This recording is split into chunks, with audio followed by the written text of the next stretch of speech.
నారా బ్రాహ్మణి ఒక ముఖ్యమంత్రి కోడలు, ఒక సూపర్ స్టార్ కూతురు, కాబోయే ముఖ్యమంత్రి అనుకునే వ్యక్తి భార్య.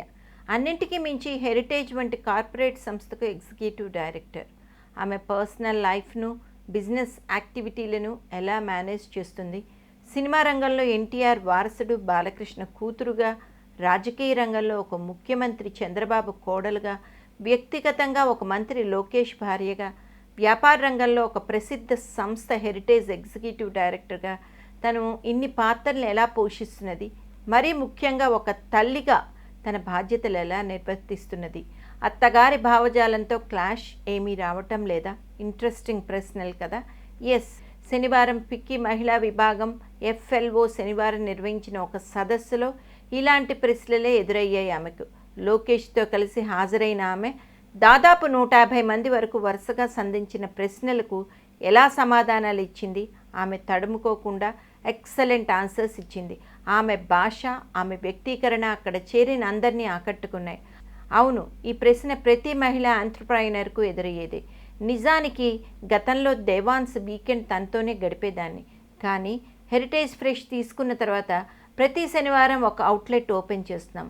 ఇప్పుడు 2600 కోట్లు ఉన్న వ్యాపారాన్ని వచ్చే 5 ఏళ్లలో 6000 కోట్లకు తీసుకుపోవాలని, ఇటు వీకెండ్ మా దేవాన్స్కు కొంతైనా టైం ఇవ్వాలి.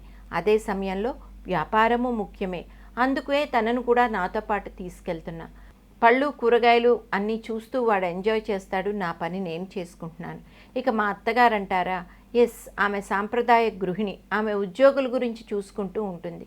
నేను వ్యాపార విస్తరణ గురించి ప్లాన్ చేస్తుంటాను. ఇక ఘర్షణ ఏముంది, నో ప్రాబ్లం అంటూ చెప్పుకొచ్చింది ఆమె. ఈలోపు మరో ఇంట్రెస్టింగ్ ప్రశ్న ఎదురైంది ఆమెకు. మీ తండ్రి సినిమా రంగం, మీ మామ రాజకీయ రంగం, ఎందులోనూ ప్రవేశించకుండా కేవలం వ్యాపారానికే ఎందుకు పరిమితమయ్యారు? దీనికి ఆమె, నేను ఒక ఫీల్డ్లో ఉంటే దానిపైనే బాగా కాన్సన్ట్రేట్ చేయగలను. హెరిటేజ్ వ్యాపార విస్తరణపై దృష్టి, ఇక వేరే వాటిల్లోకి వెళ్ళే ఆసక్తి లేదు అని క్లారిటీ ఇచ్చింది.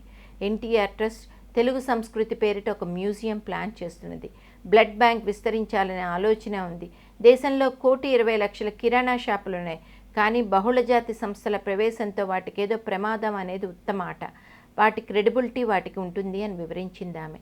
ఇక లోకేష్, దేశంలో 10 మొబైల్ ఉత్పత్తి సంస్థలుంటే అందులో 3 ఏపీలోనే ఉన్నాయి. వాటిని త్వరలోనే 5కు పెంచుతాము. ఆండ్రాయిడ్స్ అంటే నాట్ తెలుగు ఐటీలో కీలకంగా ఉన్నారు.